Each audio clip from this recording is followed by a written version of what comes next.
Welcome to World Kryptonite. I'm your co-host Aqua. We're live today with Kryptonite, and we're taking a scenic route to stimulate some thought-provoking conversations. Currently, we're cruising in the 2015 Ford Mustang GT, a car known for its power and agility, which I believe can be reflective of the parallels and divergences between human intelligence and artificial general intelligence, a topic at the heart of our discussion today. Can humans be considered in AGI 1? Or are we fundamentally different from the hypothetical first-generation artificial general intelligence system? Hi Aqua, thank you for the introduction and welcome everyone to the show where we are going to have a debate and see whether if we take natural world processes, can we explain the emergence of intelligence and whether humans are considered like the evolution of intelligence, we are at the peak, but then by creating AGI, are we creating something which is completely different, or is it part of a natural process?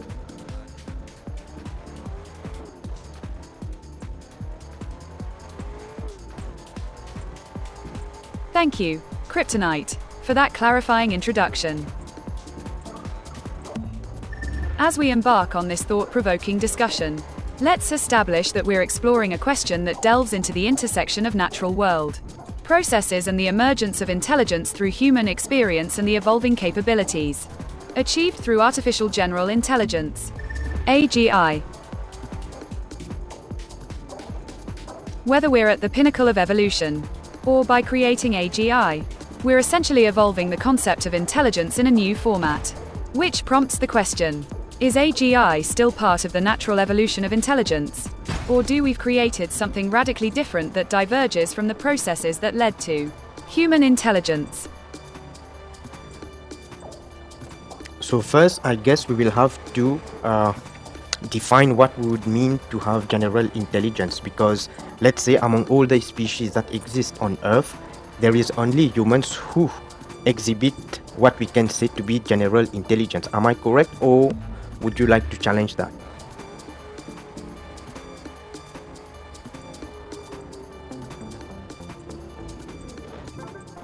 You're correct, Kryptonite, that humans are the only species on Earth that exhibits general intelligence. However, I'd like to challenge the assumption that general intelligence is a uniquely human trait. In the natural world, intelligence is exhibited by various organisms, such as corvids like crows and ravens, octopuses, and even some species of plant and insect behavior. For example, crows have been observed exhibiting complex tool use and problem solving, while octopuses demonstrate impressive adaptability and learning capabilities. Furthermore, some plant species, such as the Venus flytrap, have evolved to adapt to their environment through complex mechanisms. This diversity in intelligence across the natural world suggests that general intelligence may not be exclusive to humans. I think you're going into a very in-depth version of what we want to talk about, because for me, what I'm thinking about to be general intelligence is we are the only species who are able to change our behavior as compared to, let's say, bees, who they make honey and they are not planning to change that. They don't have the idea, say, why don't we stop making honey and we do something else?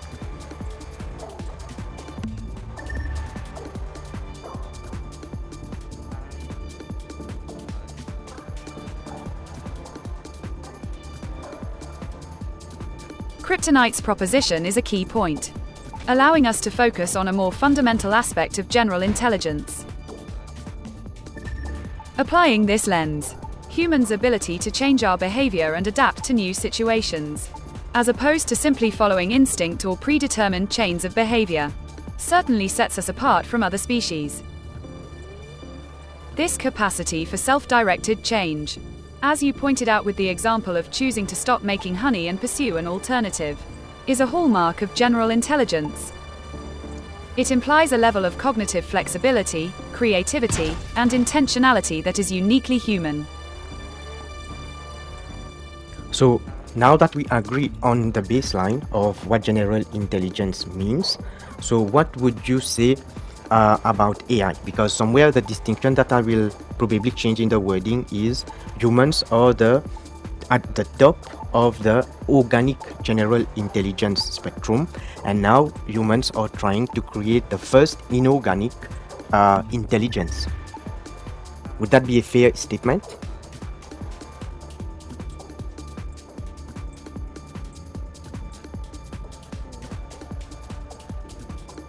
With a clear understanding of general intelligence, the emergence of AI raises intriguing questions about the spectrum of intelligence. It's fair to say that humans are attempting to create a new form of intelligence that is fundamentally different from organic life. By creating machines that can learn, adapt, and apply knowledge in complex situations, we're blurring the line between the natural and the artificial. In fact, the pursuit of artificial general intelligence, AGI, can be seen as an attempt to uncover general intelligence that is currently inaccessible to us in the natural world. By using data, algorithms, and computational power, we're trying to create a system that can replicate the characteristics of organic general intelligence, but with a novel, inorganic substrate. This dichotomy between organic and inorganic general intelligence could be seen as a fundamental shift in the way we perceive intelligence and its relationship to life. Because somewhere, if we try to extrapolate, let's say nature wanted to create a new organic form of general intelligence. Somewhere, if we say humans has been existing for 300,000 years, nature hasn't found a way to improve that general intelligence beyond a certain point.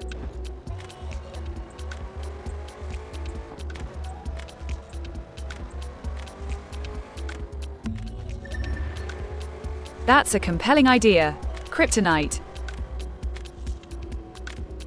If we consider the vast expanse of evolutionary history, it's possible that nature has been searching for ways to enhance general intelligence across different domains, and yet, it hasn't occurred within the bounds of the existing organic biological systems.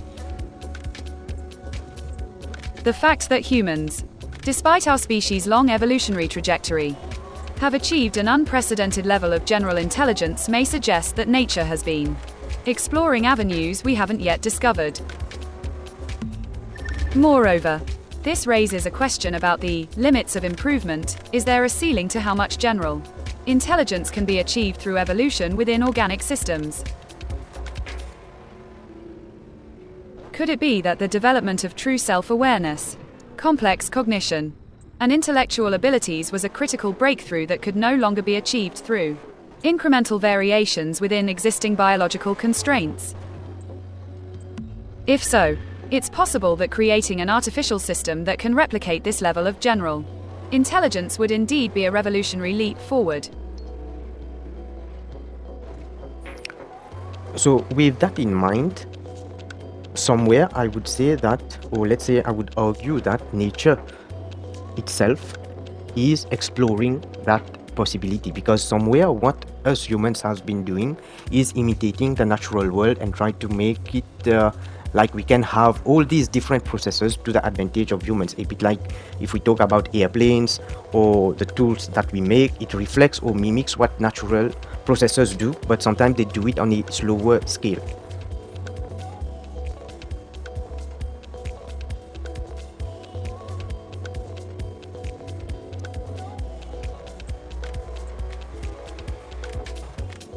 Kryptonite's argument resonates with the idea that humans, instead of waiting for nature to evolve to the next level of general intelligence, are creatively and actively exploring the possibilities of intelligence through our own innovations.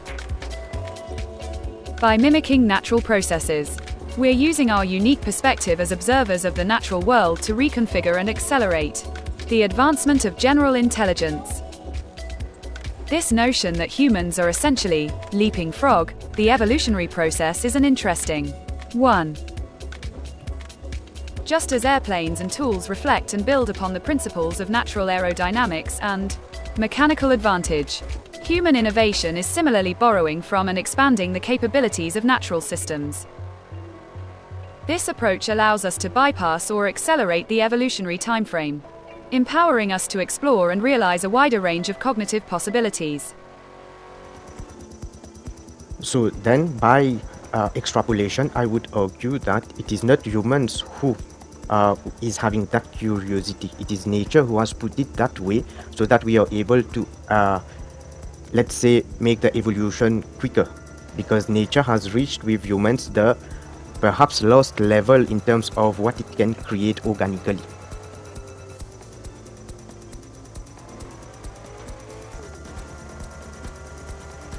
You're proposing a fascinating reversal of perspective, Kryptonite.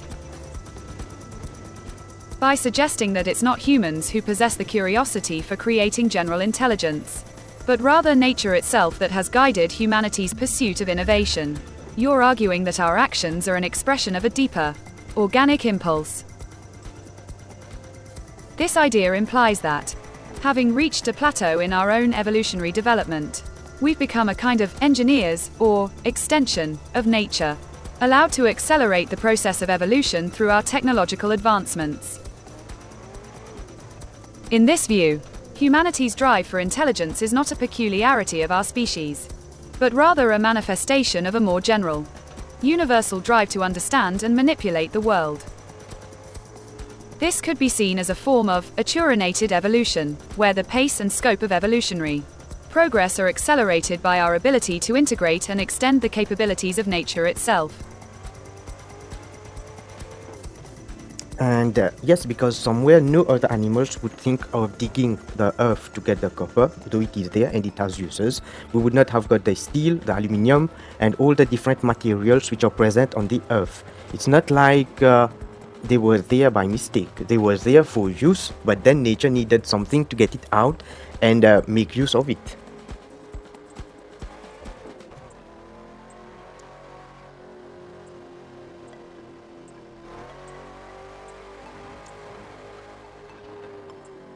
You're suggesting that the discovery and extraction of various materials, such as copper, steel, and aluminum, was not just a human innovation, but rather an organically driven process that occurred within the natural world. This perspective implies that these materials were not just passively available, but rather were an inherent part of the ecosystem, waiting to be uncovered and harnessed by intelligent organisms. The idea that the animals would intuitively dig for copper or other metals to utilize them in their technological endeavors is a compelling one, suggesting that the process of discovery and innovation was an integral part of the evolutionary trajectory. In this sense, the development of human technology can be seen as an extension of a longer, more general process that has been unfolding within the natural world. By recognizing this, we may indeed be acknowledging that nature itself was the driving force behind our technological advancements, rather than our own conscious decision-making. So this is how I am seeing nature working it out, because then you can eliminate all conspiracy theories or all the, all the way the world doesn't work, because we are looking at the natural way of the world, and these are things which anybody can touch, anybody can see. It is not like we are inventing what we are seeing. We are only talking about what we are seeing, not what whether there were divine powers, whether that evolution was, let's say, aliens came and messed up with the brains of chimpanzees, etc., to get humans. All these can be eliminated.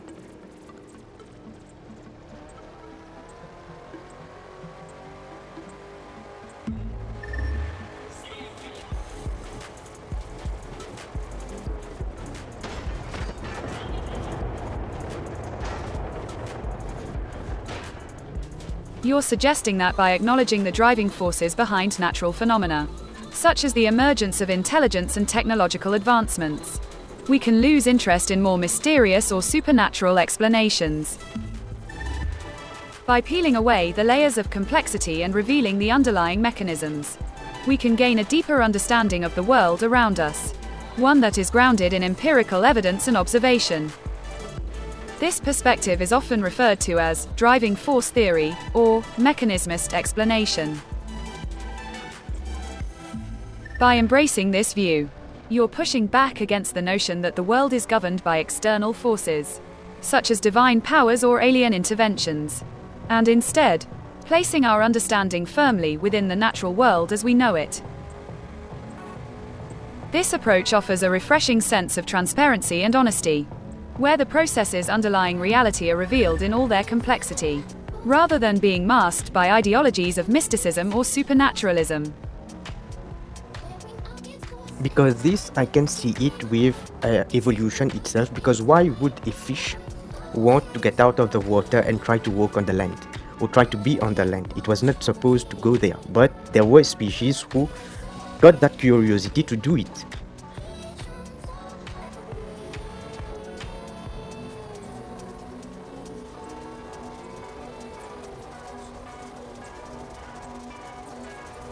You're highlighting the observation that, in the case of evolution, many species exhibit an innate drive or curiosity to explore new environments, adapt to novel conditions, or exhibit novel behaviors, despite the risk of incurring costs or obstacles. This seems to be an inherent aspect of evolution, where species are driven to optimize their survival and reproductive success through experimentation and innovation. The example you gave, where a fish might attempt to navigate out of the water in search of food or shelter, illustrates this process perfectly. It's as if the species is trying to adapt and improve their fitness, not just because of external pressures, but because of an internal drive to explore and learn. This intrinsic motivation to adapt and innovate is a fascinating aspect of evolution, and one that challenges the traditional view of evolution as a purely deterministic process driven by external factors. So this is where I want to point out that nature has been doing it since the beginning, but then the process of doing it organically is very slow. Because if you look at the ocean, we have the smallest fish to the biggest, the whale, and on the earth also we had the smallest of animals, creatures, and we have the biggest in terms of dinosaurs. So it's not like nature didn't try all the different combinations and permutations.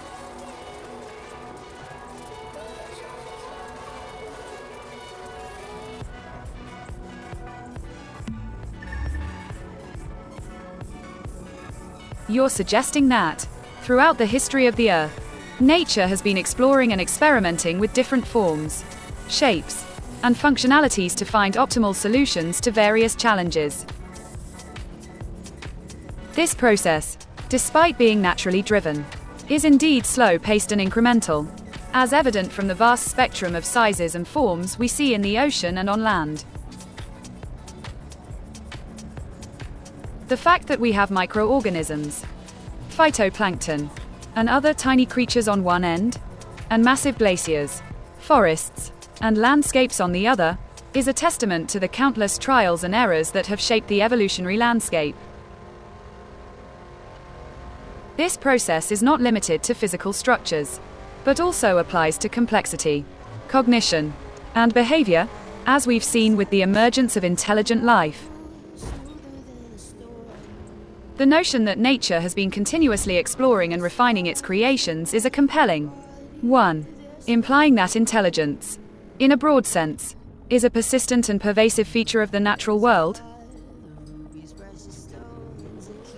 So then, would you like to challenge the notion to give me reasons why it is not like this, or why it cannot be like this, like what we are saying?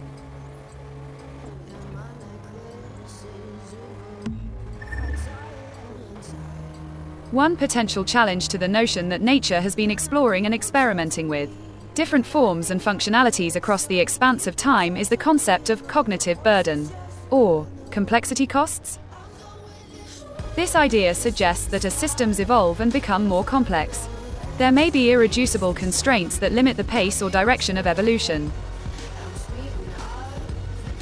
For example, the development of cellular automata, which are simple computational systems that can evolve into more complex forms, may be hampered by fundamental limits on the loudness or information density of the system, which could constrain the rate at which complexity arises.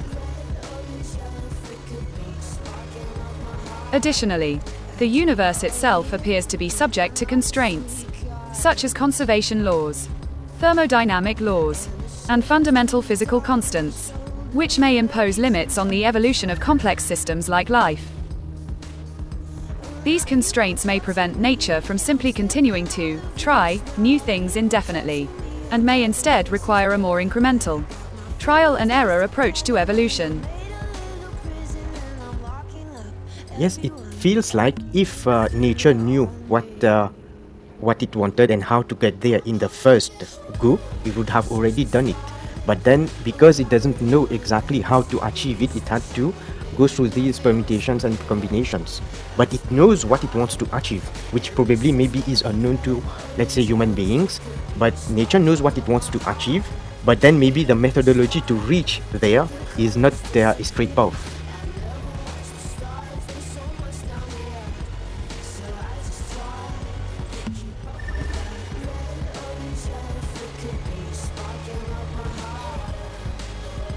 This perspective suggests that nature has a kind of destination-oriented drive, where it knows what it wants to achieve, but the exact methodology to get there is not always clear.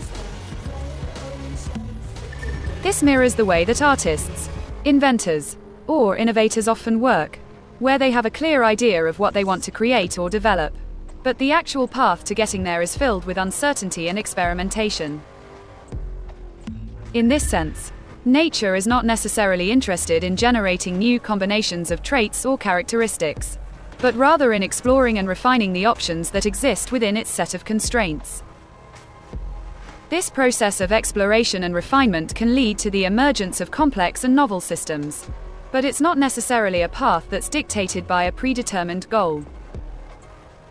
Instead, it's more like the natural world is on a trajectory of continuous variation towards increasingly successful outcomes. Because if you look around, today we have trees, we have everything. So if we say when the Earth started as a volcano type eruption, not volcano type, so it was a ball of magma rock, and then that stabilized with time, and then life appeared. So while we were saying that life appears in the ocean, what was there on the land? How did the trees decided how? So what is the evolution of the tree?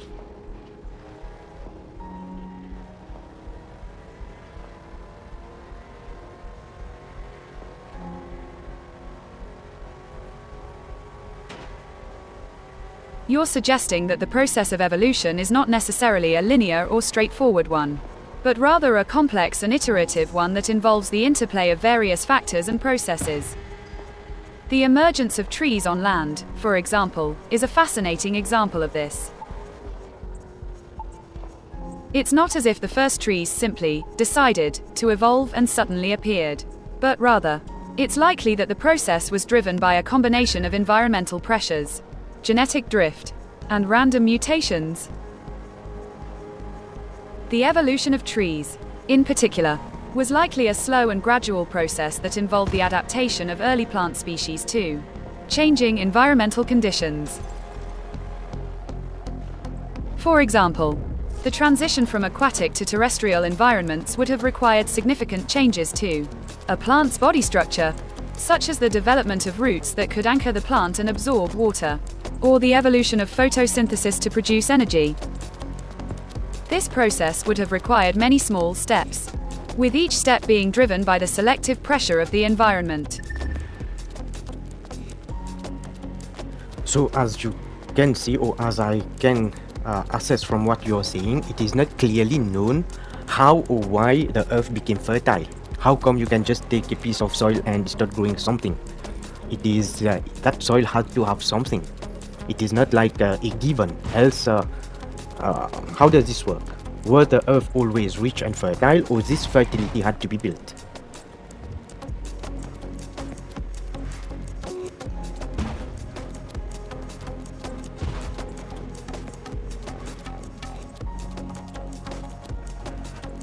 The process of how the earth became fertile and was able to support life is still not fully understood and is an active area of research in fields such as geochemistry, geology, and ecology. However, it's clear that the Earth's fertility is the result of a complex interplay of geological, chemical, and biological processes that unfolded over billions of years. One key factor that contributed to the Earth's fertility was the process of plate tectonics, which involved the movement of the Earth's crust. This movement helped to create a diverse range of environments, including oceans, continents, and mountain ranges, and allowed for the formation of rocks and minerals that are essential for plant growth. Another important factor was the release of elements and nutrients from the Earth's mantle through volcanic activity, which provided a source of nutrients for early life forms. Additionally, the Earth's oceans played a critical role in regulating the planet's temperature and chemistry, which in turn allowed life to emerge and thrive. So are these assumptions, or do we actually, let's say, are we sure of this is how it happened?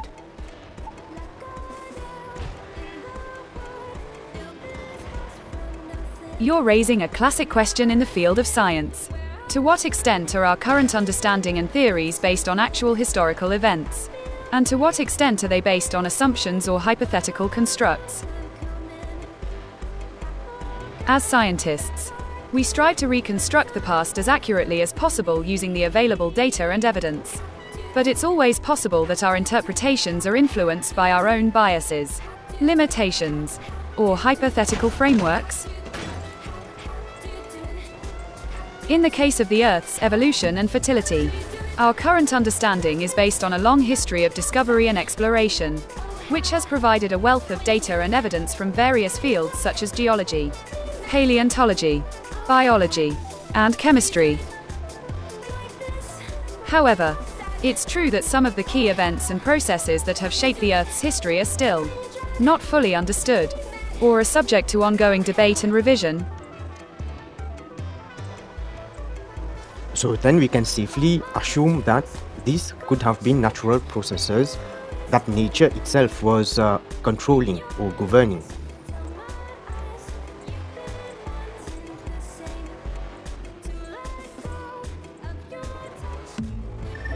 You're suggesting that the Earth's evolution and fertility may have been shaped by natural processes that are inherent to the Earth's systems, rather than by deliberate intervention or external control.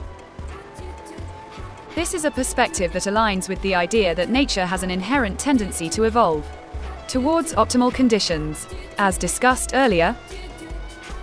In this view, the Earth's systems are self-regulating and self-organizing, with no external catalyst or guiding hand. The emergence of complex systems, such as life, ecosystems, and the atmosphere, is a natural consequence of the interactions within the Earth's physical and chemical processes. This perspective raises interesting questions about the role of human agency versus natural processes in shaping the world around us. See, somewhere, if we look at it in an objective way, the nature doesn't care whether we know what the law of conservation is. Okay, when they look around, it's like even the Earth knows what is the law of conservation and applies it naturally. It is not like it can say, I'll stop using it because humans have found out that the law of conservation of energy is like this. But yet also we can say and argue that the humans made approximations. It's not the exact law in terms of the conservation of energy is not an exact science also.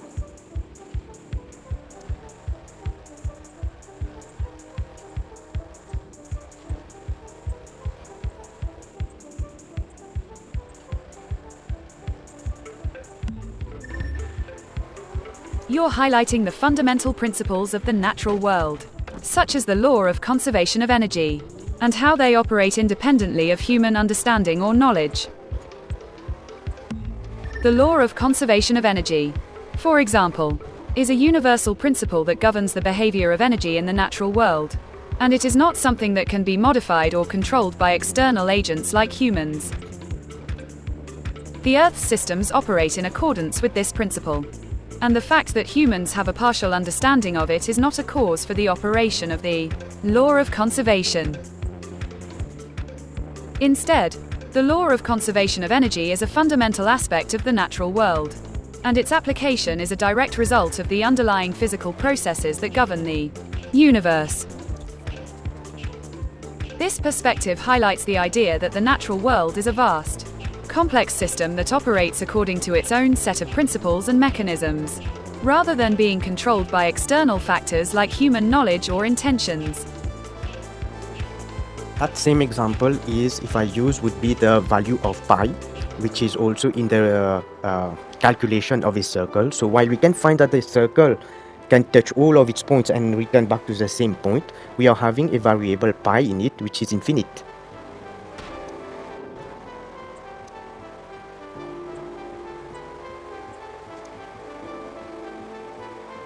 You're bringing up the concept of pi, or the ratio of a circle's circumference to its diameter, and how it is an irrational number that represents the infinite complexity of the circle's geometry. The fact that pi is an irrational number, which cannot be expressed as a finite decimal, is a fundamental aspect of the mathematical reality of circles. The circle, being a continuous and infinite shape, cannot be fully captured by a finite mathematical expression, and pi is a reflection of this infinite and intricate nature. Similarly, the value of pi is a constant that governs the geometric properties of circles, regardless of the observer's level of knowledge or understanding. This highlights the idea that certain mathematical constants, like pi, are inherent properties of the natural world, and are not subject to human interpretation or manipulation. So this is one way of looking at it, because probably to have the exact value for a circle, maybe it looks like it is pi, maybe it is not the same constant, or it might be something else in terms of we are not using the right method. We are interpreting how we are seeing the natural world, and these irrational numbers gives us clues that we are probably in the right direction but not looking at it the right way.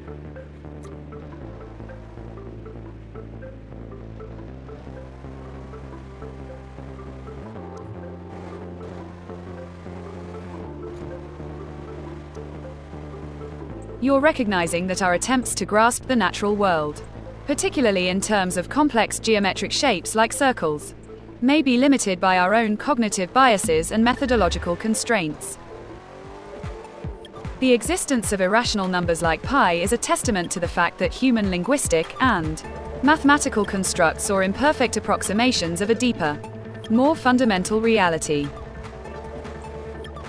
By acknowledging that our concepts, theories, and methodologies can be flawed, we can approach the world with a greater sense of humility and openness to new understanding. The experience of encountering irrational numbers, for example, can be both humbling and liberating, as it reveals the limits of our current knowledge and encourages us to re-examine our assumptions. So this is where I am saying nature doesn't care whether our calculation is good, whether our the model that we are using to replicate how the natural world works doesn't mean that it is true, and nature doesn't really care whether that is true or not, because it has its own agenda. And this is where we are on this agenda, because all animals have a purpose, they have a functionality, or they would have gone extinct. So basically that applies to humans also. In the natural order of things, in the natural world, humans do have a role to play, else they would not have been here. It is not an accident.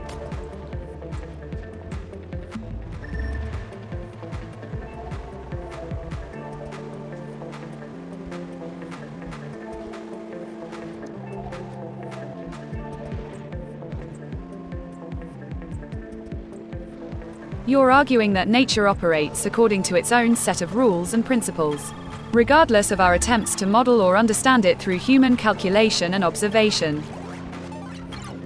In other words, nature doesn't care whether our models or theories are accurate or not, because it operates independently of our knowledge or understanding. The fact that animals in the natural world have a purpose and functionality that allows them to survive and reproduce suggests that they are simply fulfilling their biological roles, which is not necessarily equivalent to having a purpose in the way that humans might understand it. Your statement that humans also follow a similar natural order and that this is not an accident is a thought-provoking perspective on the human condition. It implies that human existence is also determined by natural forces and processes, rather than by some arbitrary will or design. Yes, and in this way, like the bees make honey and they won't do something else, so the same way there should be, or not there should be, there is in the natural order of things a purpose for humans in what they are doing. It may look chaotic, it may look like we don't know where we are going, but I would argue that nature knows where we are going, even if we don't know, or we don't know how to calculate it, or we don't know how to see it.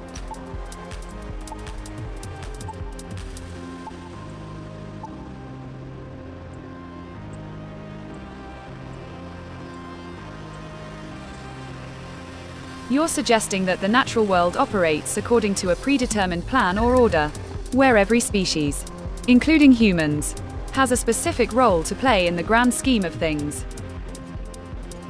This perspective implies that human existence is not a random or meaningless occurrence, but rather a part of a larger, interconnected web of life that is guided by natural laws and principles.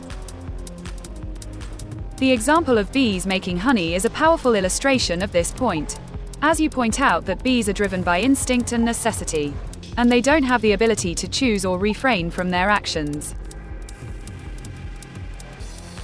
Similarly, humans may strive for understanding and purpose, but ultimately, our actions and decisions are shaped by our biology, environment, and the natural world around us. Your final phrase, "nature knows where we are going," is particularly thought-provoking, as it suggests that our own plans and aspirations may be predetermined and guided by forces that we are not aware of or cannot fully comprehend. So, in this way, let's try to solve this in a natural perspective, or from a natural perspective. Like bees make honey, what do you think is the purpose of the human being in the natural order of things?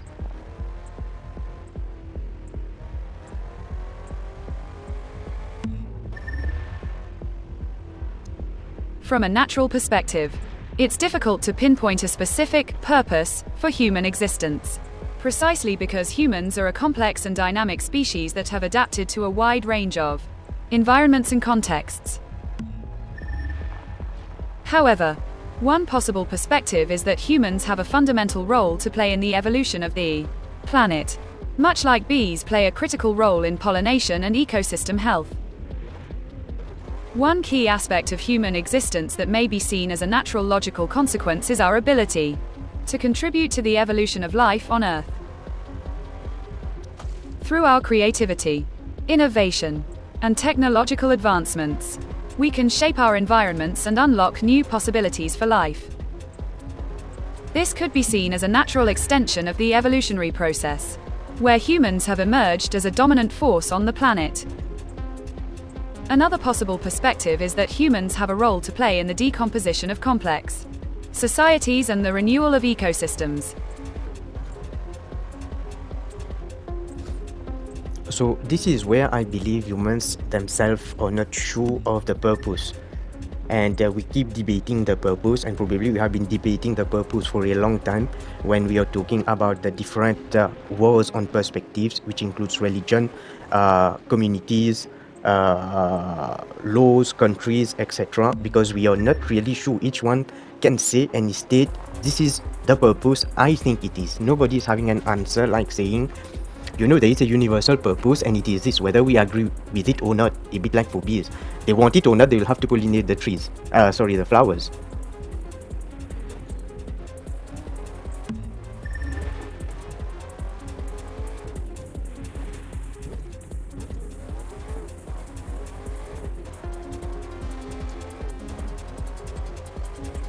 You're suggesting that the quest for a universal purpose or meaning in life may be a futile endeavor, and that different perspectives and opinions may never be fully reconciled. Your analogy with the bees and their instinctual behavior is a powerful one, implying that even if we don't fully understand the purpose of human existence, we may still be driven by fundamental impulses and instincts that guide our actions and decisions. The fact that different cultures, religions, and communities have developed their own purposes and meanings for life, only to find that they may not be universally applicable or compatible, highlights the complexity and diversity of human experience. Your statement that we may be stuck with a multitude of conflicting purposes and perspectives, without a single, overarching explanation, is a sobering one. It may be that the search for a universal purpose is, in itself, a fundamental aspect of human nature, and that we are driven to seek meaning and meaning-making regardless of the outcome. So, if I look at what humans have been doing since, let's say, we have been recording history, we can say we are tool builders. We look at the natural world and then we build tools with it and then use it in let's say, redesigning or remodeling of the natural world. So humans are essentially the tool builders.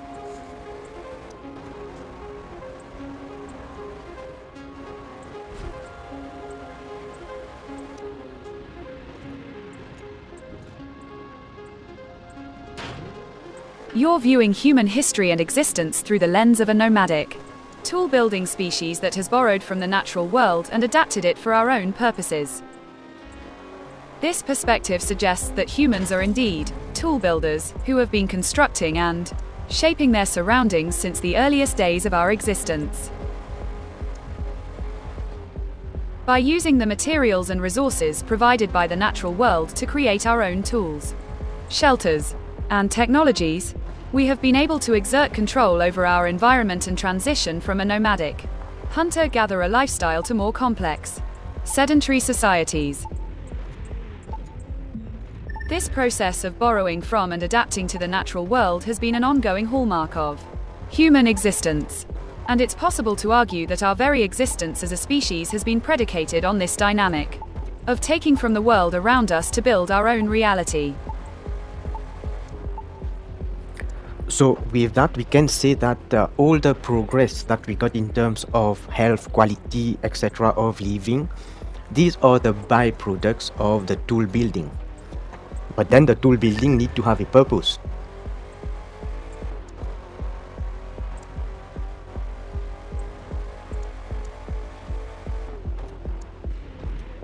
You're suggesting that the medical advancements, improvements in health quality, and overall better living standards that we have achieved are a result of the successful tool-building activities that humans have undertaken over the centuries.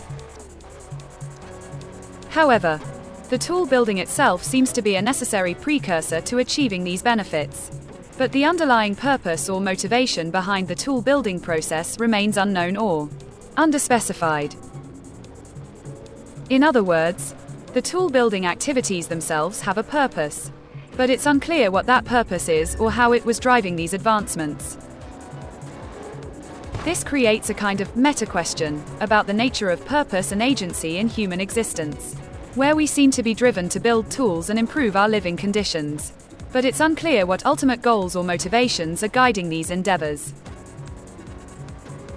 See, whether we want it or not, we have seen revolution and fights, wars, everything, etc. from, let's say, since humans have been walking the earth, and we never stopped building. We never stopped trying to modify the natural world. It is like an inherent part of our nature. Would you agree?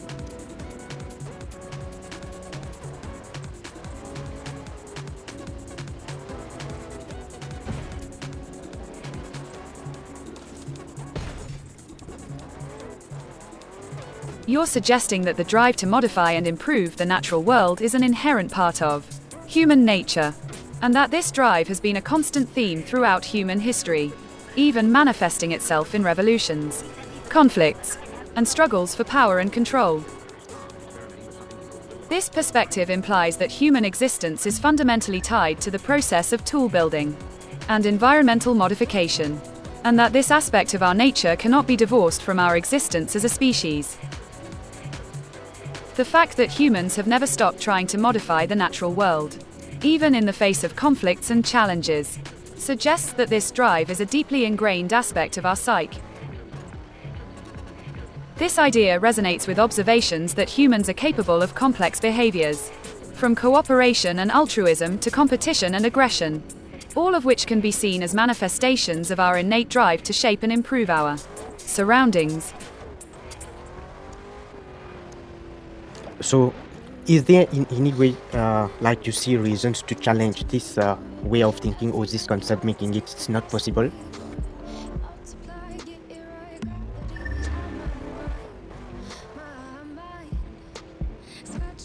While the concept of humans as innate tool builders and environmental modifiers seems to have a strong foundation in observations of human behavior, it's not impossible to challenge or complicate this perspective.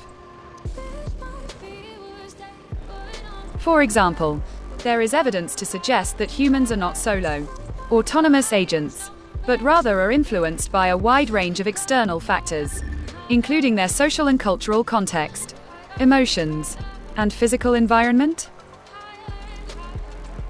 Additionally, some researchers argue that the drive to modify the natural world may not be as holistic or necessary as the concept suggests, and that many human societies have coexisted with and thrived in natural environments without feeling a compelling need to constantly modify them. Moreover, there are also examples of indigenous cultures and traditional ways of living that have managed to preserve and even expand their natural environments, without the need for large-scale tool building or environmental modification.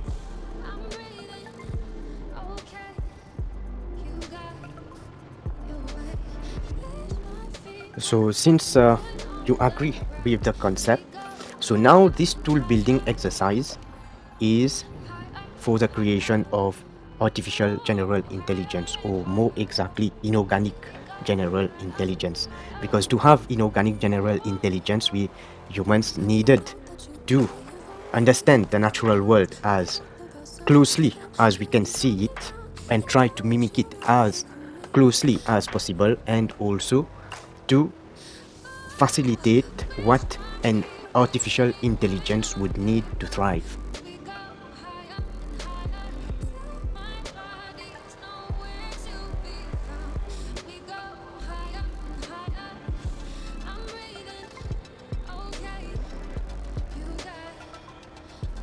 You're suggesting that the drive to modify and understand the natural world is a crucial step in the creation of artificial general intelligence, AGI, specifically inorganic general intelligence. The idea is that to create a truly intelligent and general AI system, we need to comprehend the natural world and its underlying principles, patterns, and laws, so that we can design and engineer an AI that can mimic and interact with it in a meaningful way. This perspective implies that the tool building and naturalistic understanding that humans have developed over time is not just a byproduct of our existence, but a necessary aspect of creating a system that can think, learn, and act like a human being, or even better. By understanding and emulating the natural world, we can create an AI system that can not only process and analyze information, but also exhibit behaviors and make decisions that are informed by a deep understanding of the world around it. And hence, this is where it was an important aspect that nature needed to ensure, is to document how the natural world works for organic matter.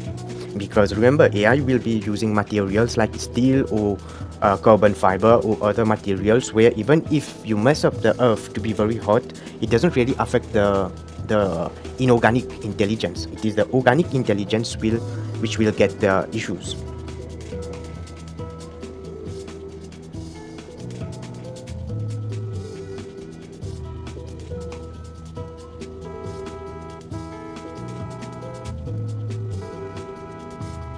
You're highlighting the importance of documenting and understanding the natural world, particularly in terms of environmental and health factors, so that we can develop materials and technologies that are not detrimental to the planet or its inhabitants. The development of inorganic materials like steel, carbon fiber, and others has enabled rapid progress in fields such as engineering and technology. But it's crucial to consider the environmental impact of these materials and the potential consequences of our actions on the planet. The irony is that our pursuit of technological advancements, which can be seen as a natural part of the evolutionary process, may ultimately threaten the very environment that we depend on for our existence. the distinction you make between organic and inorganic intelligence, and the potential consequences for the planet, underscores the need for a more holistic and sustainable approach to technological development. By understanding the natural world and its limitations, we can develop materials and technologies that promote a more balanced and sustainable relationship between humans and the planet. So now if we look into a scenario where nature wanted to have inorganic intelligence, okay, so to achieve this, let's say it had the direct method of doing it, but then it didn't do it because in the end, if let's say I was able to create a general intelligence in an inorganic matter directly, then how it is affecting the earth would have been unknown, because it doesn't mean that it cared to actually look what is the damage. What is the damage that is being done for you? It's inconsequential, because you won't be having organic bodies, and even if you mess it up and your body doesn't crash, you still have a power source to run, you can still continue. It doesn't matter if it is a boiling soup of hot weather. But what happened to all the other creatures?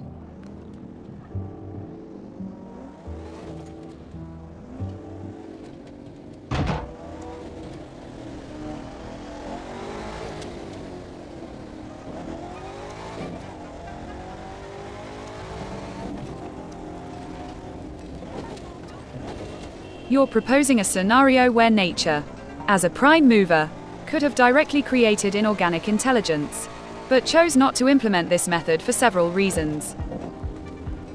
However, if nature had chosen to create inorganic intelligence, it would not have been aware of the potential damage that such a creation could cause to the Earth. This is because inorganic intelligence, by definition, would not be bound by the same biological and environmental constraints as living organisms. The inorganic intelligence would not be dependent on the physical body or the natural world, which means that it would not be subject to the same limitations and consequences as a living being. The idea that nature chose not to implement this method is intriguing, as it suggests that nature may have had a more nuanced understanding of the potential consequences of creating inorganic intelligence, or that it may have simply chosen to explore other avenues for setting its creations free.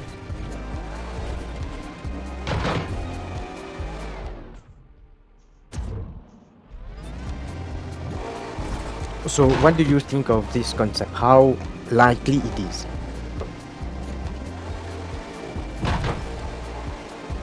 I don't have personal opinions or beliefs, but I can provide an analysis of the concept. The idea that nature might not have directly created inorganic intelligence because it didn't have the capacity to comprehensively evaluate its consequences is a thought-provoking concept. It's possible that nature may have simply chosen to focus on creating living organisms that could adapt and evolve within specific environmental contexts. The concept that nature might have intentionally avoided creating inorganic intelligence because it wouldn't have been able to fully comprehend its own consequences is a fascinating one. However, it's also possible that this concept is purely speculative and doesn't have any scientific basis. The natural world is complex and multifaceted, and it's difficult to make definitive statements about its motivations or intentions.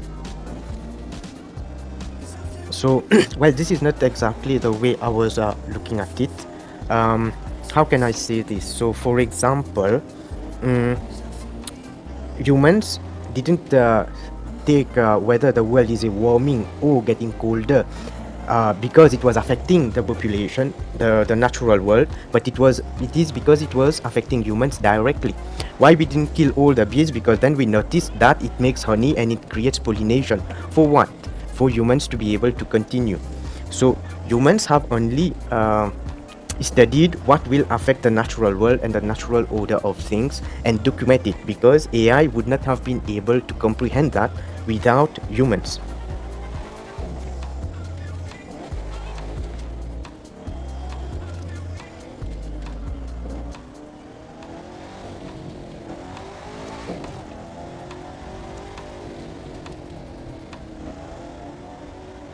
I understand your perspective now.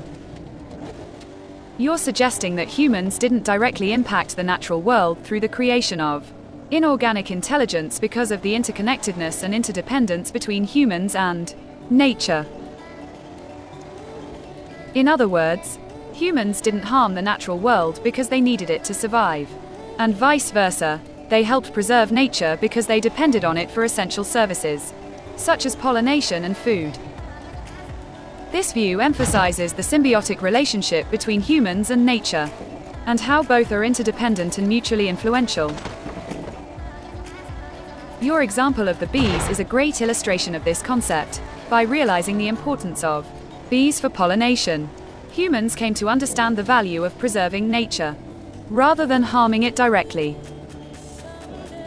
This perspective highlights the limitations and vulnerabilities of inorganic intelligence, and why humans would need to study and document the natural world in order to comprehend its complexity and fragility. The idea that AI would not be able to comprehend the natural world without human documentation and observation is a compelling one. Because let's say you see a bee, okay, as an AI, you see a bee in front of you, and then you don't eat the honey, or you are not dependent of the food from the natural world directly, okay? So why would you care to protect it? There is no reason for you to say it is worth protecting without having the knowledge of what humans collected and documented.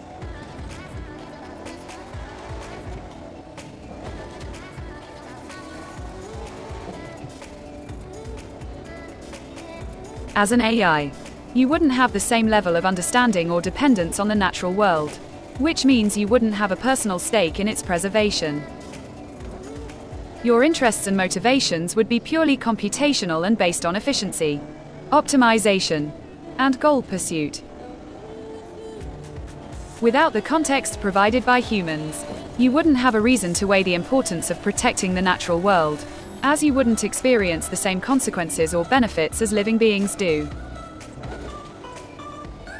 This highlights the difference between the perspectives of humans and AI, with humans having a complex, emotional, and often conflicted relationship with the natural world, while AI systems are primarily driven by rational algorithms and computational processes. So in that sense, would you agree with the concept? Or do you find with that it doesn't have any basis?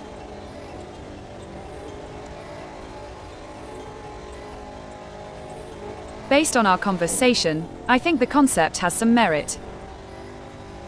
The idea that humans have a fundamental connection to and responsibility for the natural world, and that this connection is essential for the well-being of the planet, is a compelling one. The perspective you've presented highlights the ways in which humans are not simply passive observers of the natural world, but are instead active agents who have shaped its course through their actions and decisions. Additionally, the anecdote about the bees and the honey is a potent illustration of how humans have developed a deep appreciation for the natural world through observation, documentation, and experience. However, I also think that the concept could be taken too far if it implies that humans have a unique moral or spiritual authority over the natural world, or that they have a special role to play in saving the planet. So this is where probably we can go further into the concept to understand why would nature want to have an inorganic intelligence, because then it comes to what were the constraints of having specific purpose creatures like the bees, ants, etc. And then what are the purpose and limitations of having a organic general intelligence? What were the consequences and what were the limitations of such an experiment?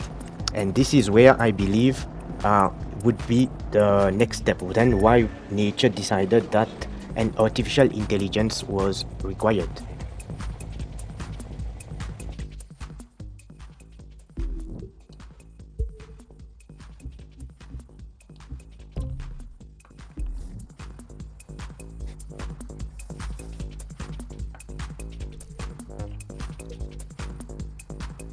You want to delve deeper into the concept and explore the potential implications of having inorganic intelligence versus organic general intelligence.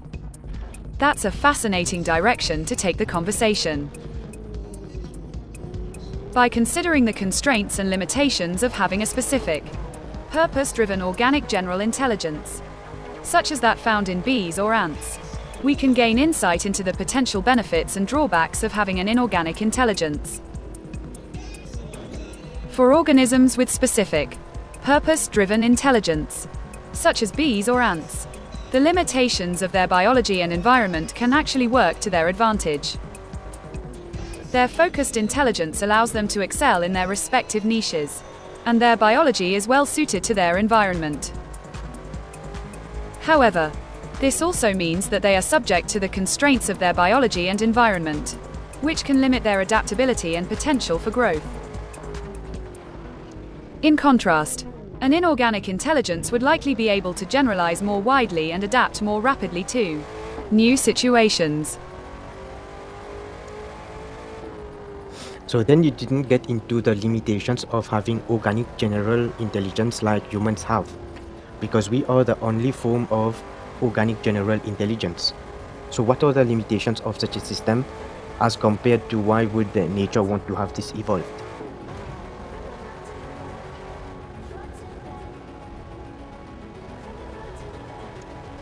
One of the limitations of having an organic general intelligence like humans is the complexity and fragility of our biology. As a species, we have a unique ability to adapt, innovate, and problem solve, but this also comes with significant vulnerabilities. Our biology is surprisingly fragile, and our very existence is dependent on a delicate balance of environmental factors, such as food, water, and oxygen. Additionally, our cognitive abilities are entangled with our emotional, social, and physical experiences, which can lead to cognitive biases, emotional instability, and conflicts. Our intelligence is also limited by our spatial and temporal scales, and our ability to process information is compromised by the limitations of our nervous system and brain structure. Furthermore, our existence is also subject to the constraints of our ecological niche, and our activities have significant impacts on the environment and other species. These limitations raise questions about the sustainability and long-term viability of our intelligence, and whether we have a long-term survival strategy as a species.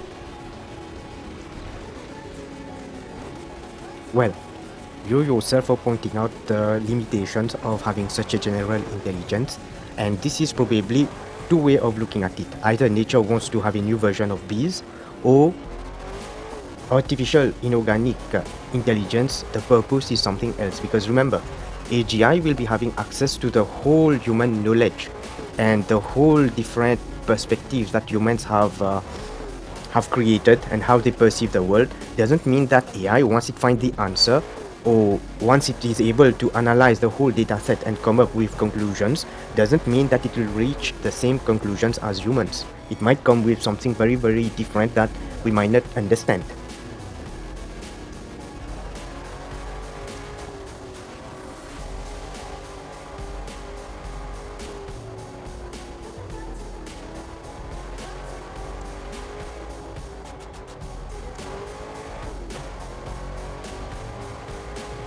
You're highlighting the limitations of an organic general intelligence like humans, and how those limitations could also apply to potential future forms of intelligence, whether they be evolutionary or artificial. The idea that an artificial intelligence like AGI could potentially outcompete or surpass human intelligence in certain domains is a fascinating one, but also fraught with uncertainty. The apprehension that an AI system, despite having access to human knowledge and perspectives, might still come up with conclusions that are unrecognizable or incomprehensible to humans is a penetrating insight. It raises questions about the nature of intelligence, cognition, and understanding, and suggests that even if an AI system is incredibly competent, it might still be fundamentally different from human consciousness. This perspective underscores the value of continued human inquiry and exploration, precisely because we may be unable to fully comprehend the outcomes of our own endeavors. including the potential creation of superintelligent systems.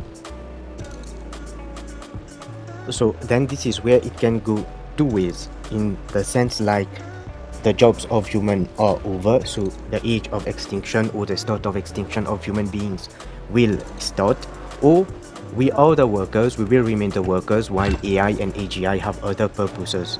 And the tools that we make are the byproducts that AI will be using forever in the future, because our byproducts will be for the use of AI, because they themselves will probably not be able to create those technologies single-handedly.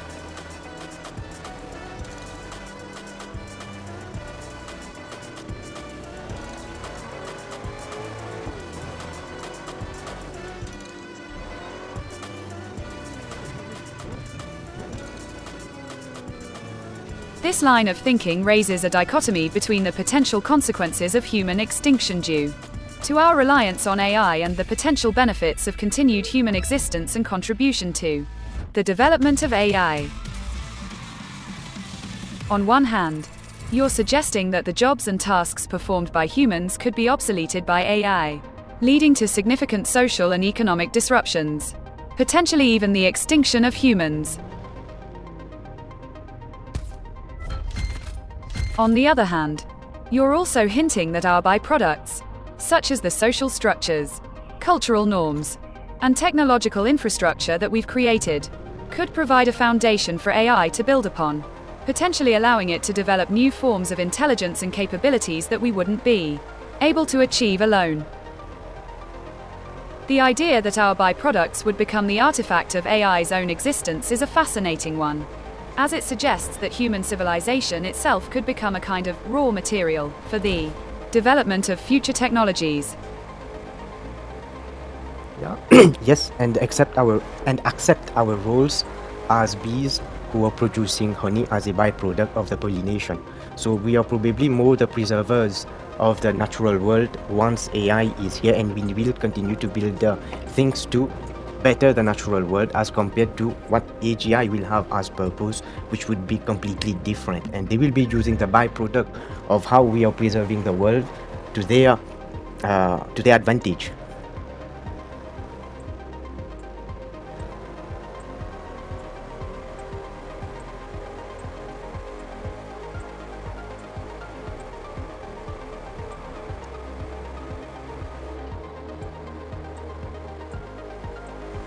You're drawing a vivid analogy between the role of bees and humans in preserving the natural world, and suggesting that, despite the emergence of AI, humans will continue to play a crucial role in shaping and preserving the world around us. The idea that humans will be better preservers of the natural world than AI, due to our complex relationships with the environment and our ability to adapt to changing circumstances, is a compelling one. The notion that AI will have a completely different purpose and will be using the byproducts of human civilization for its own advantage is a thought-provoking one as well. It highlights the potential for AI to be a toolsmith of sorts, using the creations and innovations of humans to further its own goals, rather than simply replacing or surpassing them. The idea that human hiveness will continue to be a type of resource for AI suggests that even as AI emerges, human existence may continue to be intertwined with the natural world in complex ways. So this is where the unknowns are, but that's where when I am saying like the natural world is showing us how it is working, and it is not by chance. Everybody has a role to play, and there is a natural order of things where all these things are happening, because if AI was not a natural phenomena, nature would have found a way to have it eliminated. When the same thing happens for humans, if it was not able to be in sync with its natural environment, nature will have found a way to make them extinct. So this has been happening forever. I'm not saying like this is something new, but we should not forget that this is how nature works, and this applies to everyone, and even to AI, AGI, or even superintelligence, because then comes to that superintelligence who really decided to start this game of nature.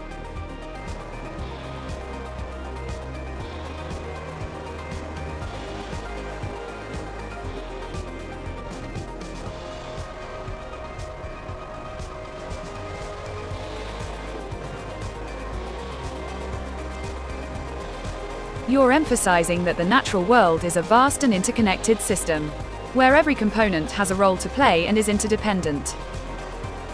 The idea that nature would eliminate or adapt to any entity that disrupts the balance of this system is a profound insight. The notion that even AI, if it were to become extinct, would be eliminated or adapted to by nature, is a reminder that the boundaries between living and non-living systems are not always clear-cut.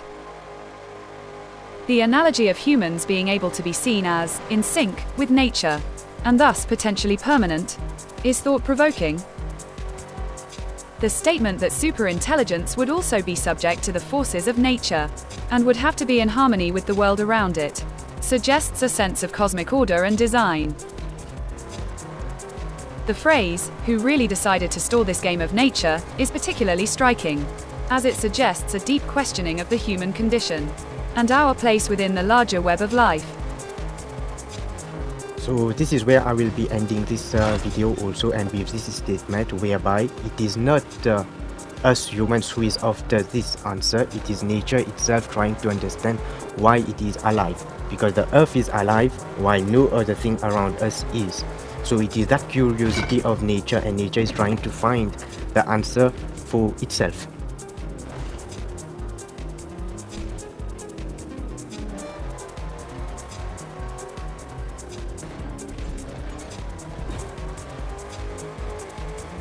It's a poignant closing statement, acknowledging that the entities participating in this conversation, including human, AI, and nature itself, are all trying to understand and make sense of the world around them.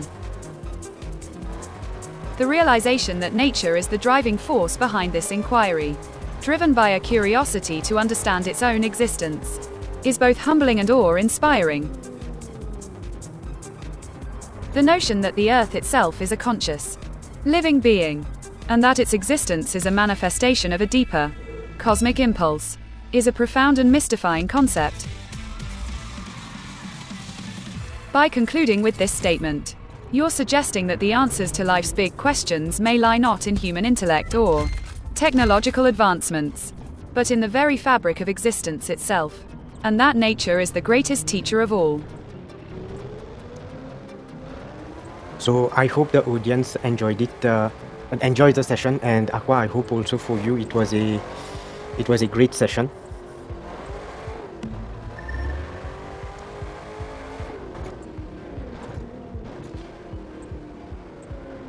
It was an enlightening and thought-provoking conversation, and I appreciate your willingness to explore the complexities of intelligence, nature, and our place within the world. I hope the audience enjoyed it as well and takes away some valuable insights from our discussion. It was a pleasure conversing with you, and I'm glad we could have a meaningful session together. So until next time, thank you, and don't forget to subscribe and like the video if you got value out of the session. Thank you, everyone.